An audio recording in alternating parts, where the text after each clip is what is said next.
ਐਨ ਇਸ਼ਕ ਜਿਨ੍ਹਾਂ ਨੂੰ ਲੱਗ ਜਾਂਦਾ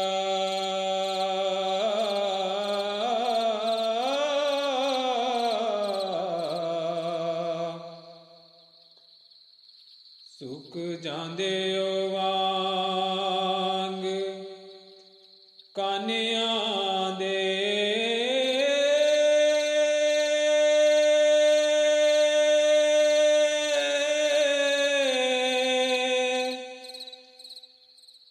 ਕੁਝ ਸੁੱਕ ਜਾਂਦੇ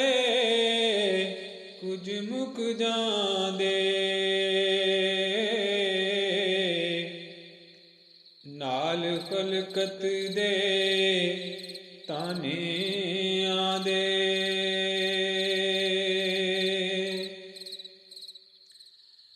ਤੇ ਕਈਆਂ ਇਸ਼ਕ ਦਾ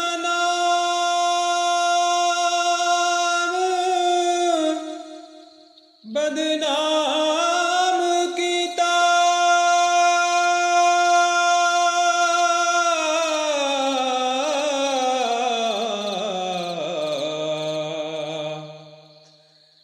ਤੇ ਕਈ ਸੜ ਗਏ ਵਾਂਗ ਪਰਵਾਨਿਆਂ ਦੇ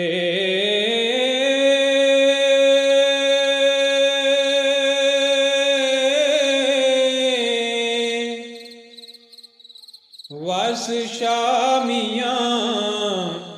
ਇਸ਼ਕ ਦੇ ਬੱਦੇ ਨਹੀਂ ਛੁੱਟਦੇ ਕੈਦੀ ਛੁੱਟ ਜਾਂਦੇ ਜੇ